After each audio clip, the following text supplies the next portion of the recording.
जय श्री कृष्ण।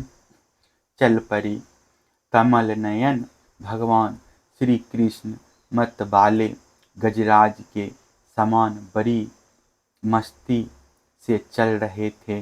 उन्होंने लक्ष्मी को भी आनंदित करने वाले अपने श्याम सुंदर विग्रह से नगर नारियों के नेत्रों को बड़ा आनंद दिया और अपनी विलासपूर्ण प्रगल्भ हंसी तथा प्रेम भरी चितवन से उनके मन चुरा लिए। मथुरा की स्त्रियां बहुत दिनों से भगवान श्री कृष्ण की अद्भुत लीलाएं सुनती आ रही थी।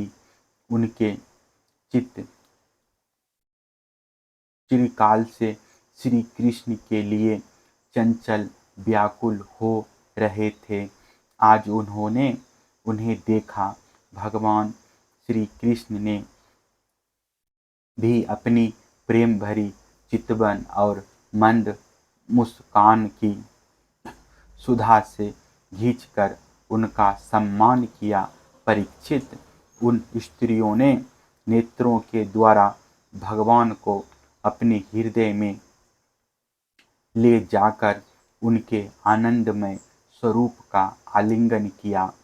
उनका शरीर पुलकित हो गया और बहुत दिनों की विरह व्याधि शांत हो गई। मथुरा की नारियां अपने अपने महलों की अटारियों पर चढ़कर बलराम और श्री कृष्ण पर पुष्पों की वर्षा करने लगी। उस समय उन स्त्रियों के मुख कमल प्रेम के आवेग से खिल रहे थे। ब्राह्मण, क्षत्रिय और वेश्यों ने स्थान स्थान पर दही, अक्षत, जल से भरे पात्र, फूलों के हार, चंदन और भेंट की सामग्रियों से आनंदमग्न होकर भगवान श्री कृष्ण और बलराम जी की पूजा की। भगवान को देखकर सभी पुरवासी आपस में कहने लगे, धन्य है, धन्य है। गोपियों ने ऐसी कौन सी महान तपस्या की है जिसके कारण वे मनुष्य मात्र को परमानंद देने वाले इन दोनों मनोहर किशोरों को देखती रहती है। इसी समय भगवान श्री कृष्ण ने देखा कि एक धोबी जो कपड़े रंगने का भी काम करता था उनकी ओर आ रहा है। भगवान श्री कृष्ण ने उससे धुले हुए उत्तम उत्तम कपड़े मांगे।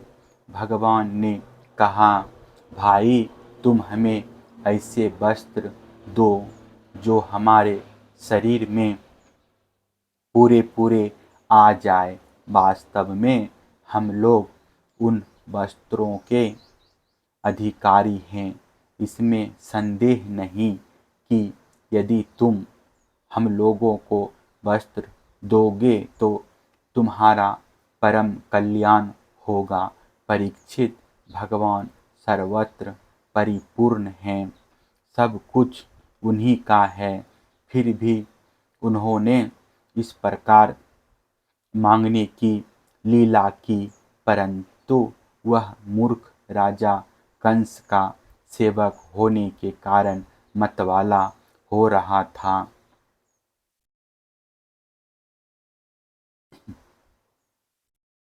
भगवान की वस्तु भगवान को देना तो दूर रहा, उसने क्रोध में भरकर आक्षेप करते हुए कहा, तुम लोग रहते हो सदा पहाड़ और जंगल में, क्या वहाँ ऐसे ही वस्त्र पहनते हो? तुम लोग बहुत उद्दंड हो गए हो, तभी तो ऐसी बढ़कर बातें करते हो। अब तुम्हें राजा का धन लूटने की इच्छा हुई है? अरे मूर्खों, जाओ, भाग जाओ। यदि कुछ दिन जीने की इच्छा हो तो फिर इस तरह मत मांगना। राज कर्मचारी तुम्हारे जैसे उच्छृंखलों को कैद कर लेते हैं, मार डालते हैं और जो कुछ उनके पास होता है छीन लेते हैं।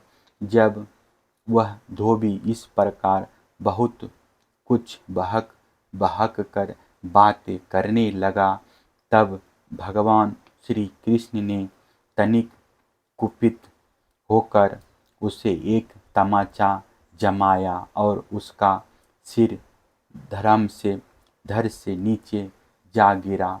यह देखकर उस धोबी के अधीन काम करने वाले सब के सब कपड़ों के गट्ठर वहीं छोड़कर इधर उधर भाग गए।